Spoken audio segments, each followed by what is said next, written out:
बच्चों, आज हम लोग 5वें वर्ग में हिंदी विषय का पाठ पढ़ेंगे। ये पाठ 3 है जिसका शीर्षक है छोटा गांधी। इस पाठ में यह बताया गया कि रोग चाहे किसी भी तरह का क्यों न हो, किसी को भी कभी भी हो सकता है। अगर रोग भयंकर है तो उसकी भयंकरता को देखकर रोगी को अकेले और असहाय छोड़ देना जब किसी भी तरह की भलमनसाहत नहीं कही जा सकती है, बल्कि उस रोग से बचने का उपाय करते हुए रोगी की हर तरह से सहायता करनी चाहिए। इस पाठ में यही बताया गया कि एक लड़के ने अपने मित्र को कुष्ठ रोग होने पर किस प्रकार से सहायता की और उसे रोग मुक्त कर दिया।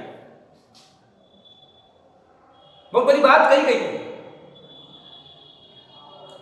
आइए हम लोग देखें इस पाठ में जो कहानी दी गई है उसके माध्यम से किस प्रकार लड़के ने अपने मित्र को रोग मुक्त किया। जग्गू नाम का लड़का और सुहेल नाम के लड़के के बीच मित्रता है। दोनों स्कूल में बातचीत कर रहे हैं। जग्गू कहता है कि मैं तेरे लिए देखो दुबई से क्या लाया हूं। सुहेल भागता हुआ बरगद के पास पेड़ के पास पहुंचा तो जग्गू वहां नहीं था। गोपू, चंदू, नंदू, सब, गीता, गंगा सभी थे। उसे किसी आशंका ने घेर लिया। पूछा कि जग्गू कहां है। सबसे पूछा, लेकिन किसी ने सही बात नहीं कही। सबने कहा कि मुझे पता नहीं। सुहेल थोड़ी देर खड़ा रहा। उसे समझ में नहीं आ रहा था कि आखिर बात क्या है। सभी उसके साथ इस तरह का बर्ताव क्यों कर रहे हैं। जग्गू, जिसका नाम जगन्नाथ रेड्डी था, सबकी दोस्ती उसी से हुई थी, उसी कारण से हुई थी। पर 7-8 दिन में ऐसा क्या हो गया, कौन सी घटना घट गई जिसके कारण सभी इस तरह का व्यवहार उसके साथ करने लगे। सुहेल अपने मां के साथ बाहर गया था। वापस आकर वो जग्गू से मिलना चाहता था, लेकिन उसके बारे में कोई कुछ बता नहीं रहा था। अध्यापक जी ने भी कहा कि मुझे पता नहीं। वह प्रधानाध्यापक के कक्ष की ओर गया तो चपरासी ने रोक लिया। जब उसने कहा कि मैं जगन्नाथ रेड्डी के बारे में जानना चाहता हूं, चपरासी ने कहा क्या जानना चाहते हो। उस कोढ़ी के बारे में। कोढ़ी क्या कर रहे हो। उसे लगा जैसे कि जमीन जो है उसके पैरों के तले से नीचे खिसक गई। हाँ, कोढ़ी। इसलिए उसे स्कूल आने की मनाही कर दी गई है। सुहेल ये सुनकर बहुत दुखी हुआ कि जग्गू बीमार है और सब उससे इस तरह दूर हटने का प्रयास कर रहे हैं, जबकि उसे मदद की जरूरत है। अध्यापक भी मुंह मोड़ रहे हैं। वह घर गया। घर जाकर उसने कुष्ठ रोग के बारे में इंटरनेट से अनेक सूचनाएं एकत्र की और जग्गू के घर चल दिया। वहां ताला लगा हुआ था। अगले दिन वह जग्गू के घर गया। उसने देखा कि जग्गू की मां इधर उधर देखती हुई आंचल में कुछ छिपा कर ले जा रही है। सुहेल ने जब पीछा किया तो उसने देखा कि शहर के बाहर एक पुराने खंडहर के पास उसका दोस्त, उसका पक्का यार जग्गू बैठा हुआ है। वह बाहें फैलाए हुए जग्गू करता हुआ उसकी ओर दौड़ा, पर जग्गू पीछे हट गया। ना ना ना ना ना ना ना ना, मुझे मत छू, वरना तुझे भी मेरा रोग लग जाएगा। मगर सुहेल नहीं माना। उसने पकड़ ही लिया। बैठ नीचे, बता क्या हुआ है। आंटी आप ही बताइए। उसकी माँ ने कहा कि जिस दिन दुबई वह गया, उसी दिन शाम को जब जग्गू घर आया तो उसके पैर से खून बह रहा था, जबकि उसके बारे में उसको कुछ पता नहीं था। न उसे दर्द हो रहा था, न कुछ महसूस हो रहा था, चुभन भी महसूस नहीं हो रही थी। डॉक्टर ने जांच करके कहा कि उसे कुष्ठ रोग हो गया और वह इसका इलाज नहीं कर सकते। कुष्ठ रोग के बारे में सुना था, लेकिन उसे इस तरह का रोग हो जाएगा, यह जो है बिल्कुल ही असहनीय बात थी। जब बात स्कूल में पहुंची तो स्कूल के प्राचार्य ने कहला भेजा कि जग्गू को स्कूल में नहीं रखेंगे। सुहेल ने कहा कि इतना भी लोग नहीं जानते कि कुष्ठ रोग इलाज से ठीक हो जाता है। डॉक्टर शुरू में दवा देते हैं जिससे छूत का डर खत्म हो जाता है। मैंने इस रोग के बारे में पढ़ा है। उसने कहा कि मैंने पढ़ा है, चलिए घर चलिए, जब तक जग्गू ठीक नहीं हो जाएगा वह घर नहीं जाएगा। सब लोग उससे बात करना तो दूर, देखते ही मुंह फेर लेते हैं। इसीलिए मैंने तुम्हारे अंकल और रंजना को हैदराबाद भेज दिया।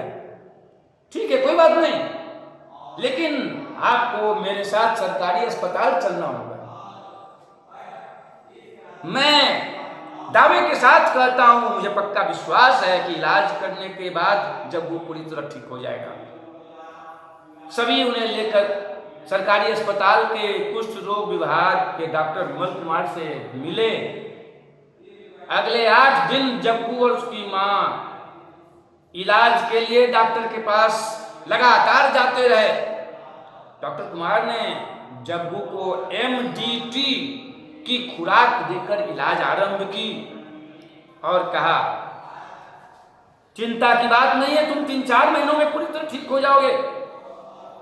तुम्हारा रोग अभी पहले स्टेज में है, प्राथमिक अवस्था में है। यह सुनकर उन लोगों को थोड़ी सी राहत महसूस हुई।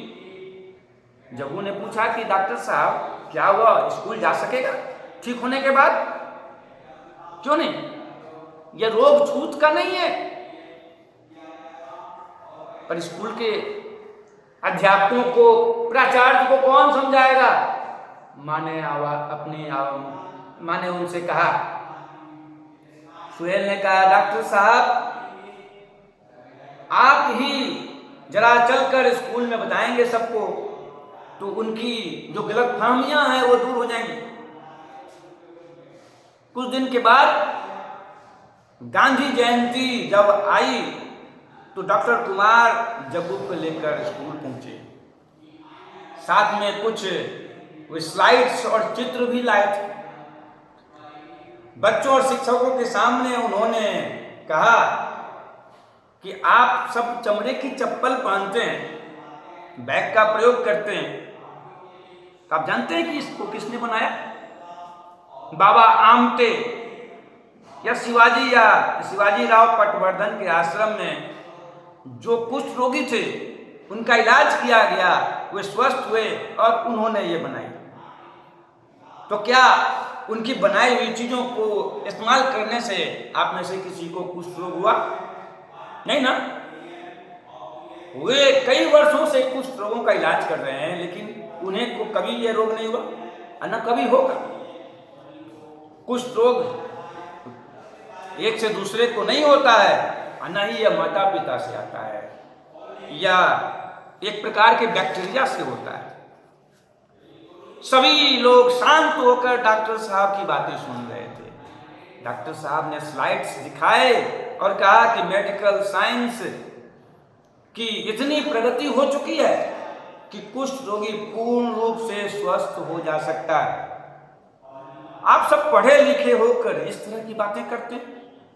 कंप्यूटर की सुविधा है, इंटरनेट की सुविधा है, आप उसके माध्यम से इसके बारे में पता कर सकते थे। जो इसका इलाज होता है उसके बारे में जान सकते थे, लेकिन आप लोगों ने बिना सोचे समझे जग्गू का बहिष्कार कर दिया। उस पर क्या बीत रही होगी आप लोग इसके बारे में जरा सा अभी अंदाजा लगाते हैं। अब आप देखिए कि जग्गू आपके सामने बिल्कुल सही हो गया, ठीक हो गया, उसे किसी प्रकार का कोई चिन्ह उसके शरीर में नजर आता है आपको। जग्गू पढ़ लिख सकता है, खेल कूद सकता है, सब कुछ कर सकता है। इसका श्रेय जाता जानते हैं किसको? इस छोटे गांधी को जिसका नाम सुहेल है। इसने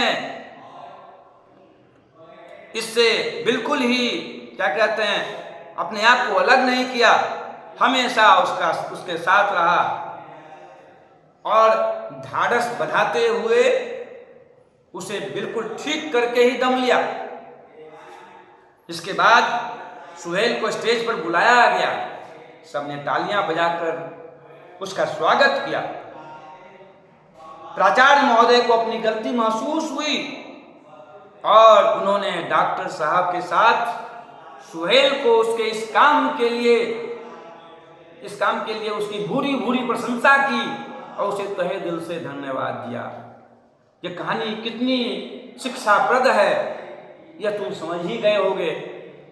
आशा करता हूं कि तुम भी इसी तरह अपने मित्र की हर तरह से मदद करोगे, कभी उनसे मुंह नहीं मोड़ोगे और उसकी हमेशा सहायता करोगे, पक्के मित्र की तरह रहोगे।